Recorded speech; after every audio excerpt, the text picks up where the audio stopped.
In probably the worst-kept secret in the world, we can officially announce that Craig Hendry's To Support Craig's Work Fund won the crowdsourcing campaign title for the month of January in the year 2025. As we said, there really isn't a shock to this. A very late December audio jail plea from Hendry catapulted him into the top slot at the start of the month and kept him there for 10 days before his campaign completely died for the rest of the month. After taking in $1,410 over 10 days, not a cent was sent his way for the rest of the month as he went dark on social media, only offering the reruns of old audits and videos on his channel.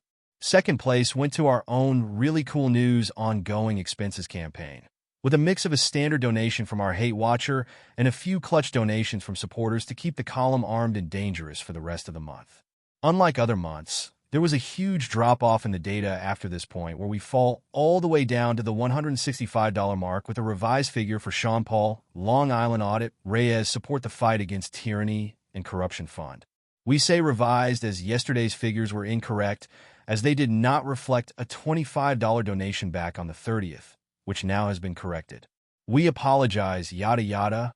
And the column will never die as long as Human Servant Jim is receiving lashes as punishment for his obvious crimes against humanity.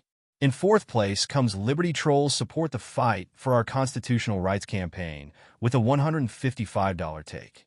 In fifth place comes our first surprise, with BZ Watchdog receiving $115 for his Help BZ Watchdog Hold Police Accountable Fund.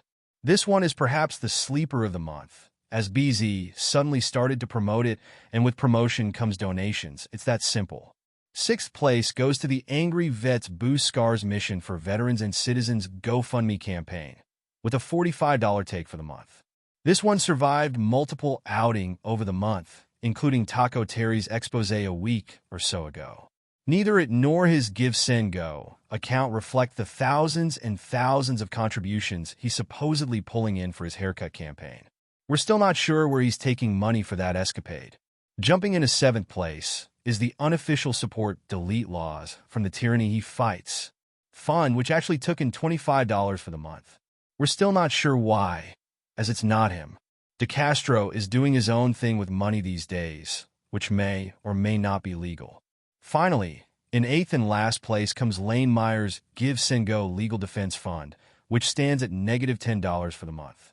Somewhere in the middle of the month, the fund dropped by $200. It wasn't our sloppy record-keeping this time. $200 vanished, and he's been trying to make up the difference since that point. All in all, $2,470 was raised for January across the 9 campaigns, and we'll see how things go as we approach the heart of winter. Journalism is not free. Both ReallyCoolSite.org's daily newspaper and our daily newscasts are funded by your continuing donations and what we make from our YouTube AdSense revenue each month. If you'd like to contribute to help us keep the lights on, eating, keeping the cats fed, and writing news stories to feature on both the newspaper and newscast each day, we do have a GoFundMe set up at the address on screen right now. If you can't afford to contribute, please watch the advertisements on our videos, like, share, subscribe, and comment. You can help by doing next to nothing, and we thank you in advance for pitching in.